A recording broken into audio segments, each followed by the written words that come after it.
Kita atau saya kuliah di IAIN itu memang bekalnya atau modalnya adalah modal nekat. Nekat ya. Kanda Aliman. Nekatnya dalam artian ya semua hal ya, karena memang latar belakang keluarga saya itu keluarga yang ya bisa dikatakan kurang mampu lah. Tapi karena kemauan yang besar, punya cita-cita bagaimana saya bisa ini membongkar pandangan atau mindset di mana desa saya, di mana saya dibesarkan di sebuah desa. Desa apa? Namanya Desa Besana. Oh, Besana. Ya, Desa Namira Besana, ya. Kecamatan Tanah Merah. Di mana di sana kealiman pandangan masyarakat kita mayoritas itu bahwa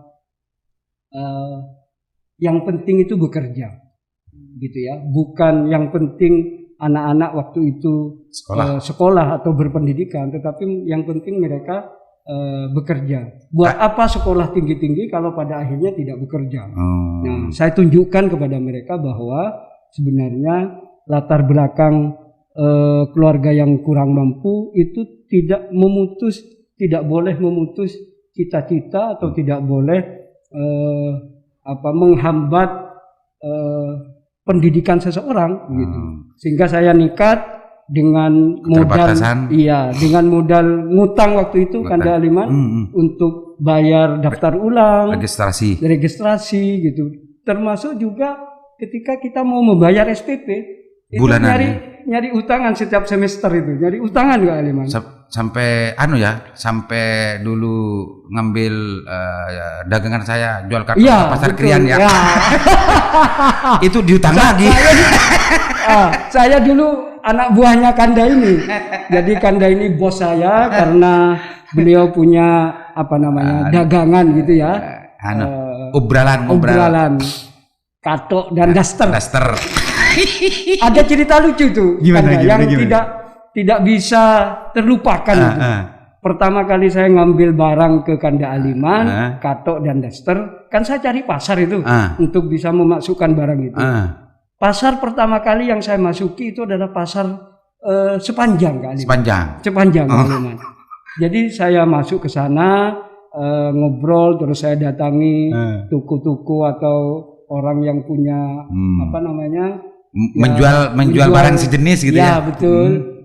Nah, kan kita masukin ke sana itu kan dengan cash tempo, ngutang kan, nggak langsung bayar mereka gitu ya. Betul. Saya masukin, ada beberapa toko yang mau ngambil. Ternyata beberapa hari setelah saya masuk ke sana, itu ternyata pasarnya kebakar kali. Jadi nggak dibayar gitu. Sudah punya utang ke Kanda Aliman nggak dibayar lagi.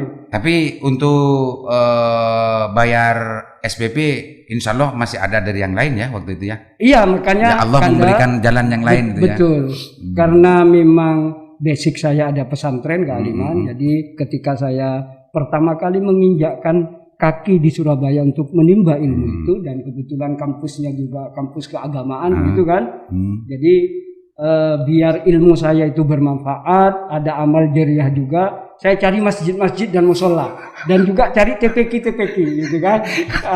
Untuk mengajar gitu ya di situ ya. Untuk ngajarin ngaji gitu. Itu untuk menyambung hidup di Surabaya, dan juga bisa bayar ini Kanda Aliman. SPP.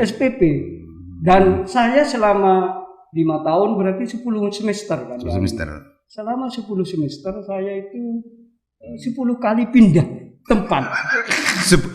10 kali pindah tempat musola dan masjid dan TPQ. Ya. Itu karena ketidakcocokan takmir sebelumnya atau memang keinginan dari Fauzan waktu itu? Memang bukan ketidakcocokan. Karena keadaan saja. Ternyata ada lembaga pendidikan yang waktu itu di Pakis. Pada saat saya mengajar di sana kurang lebih 1,5 tahun. Itu ternyata tuan rumahnya itu kurang begitu berkenan untuk kelanjutan pendidikan, sehingga ditutup. Pendidikannya ditutup. Pendidikannya ditutup. Gitu. Jadi Pak Fauzan yang ngabdi di sana juga ikut tertutup. Tertutup. Ya, ya. Dan ada satu kenangan lagi kan, Gimana? Waktu itu saya kalau tidak salah semester 6 gitu ya. Semester 6. Mau KKN. Iya, semester 6 kalau KKN. Mau KKN itu saya sudah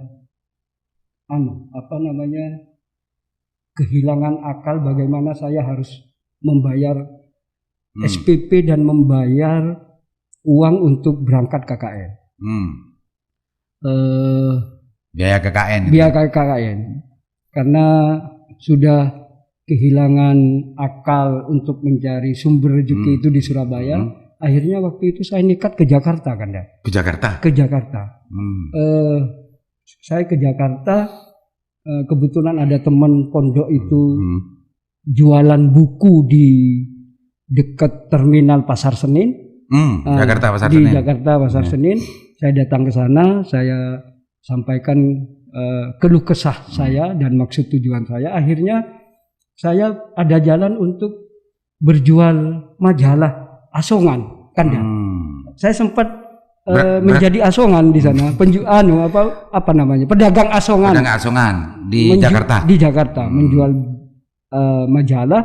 Saya ambil ngambil barangnya. Ngambil barangnya di Pasar Senin, di teman saya itu majalahnya. Tapi majalah-majalah yang sudah ini kan dah. Yang sudah kadaluarsa. Iya betul. Jadi kulaannya murah. Rp500 kita jual 1.000 gitu kan dah. Itu Dan trayeknya Pasar Senin Blok M. Pasar Senin Blok M. Iya. Di waktu itu teratasi ya solusi yang masalah pembayaran KKN teratasi dengan itu. Belum juga. Oh, belum ya. Belum juga. Terus gimana? Ya, saya jualan kurang lebih 10 hari kan dah. Saya memutuskan cukup lah ini buat pengalaman dan juga menghasilkan begitu walaupun tidak cukup. Akhirnya ya kita keliling lah ke keluarga kita yang ada di Jakarta, silaturahim gitu kan. Ya alhamdulillah. Dari situ tertutupi. Itu mungkin digerakkan oleh Allah untuk mendapatkan rezeki dari situ. Meskipun ikhtiar dagangan asongannya itu tidak dikasih rezeki. Ya, tapi Allah memberikan jalan ke situ ya, Pak.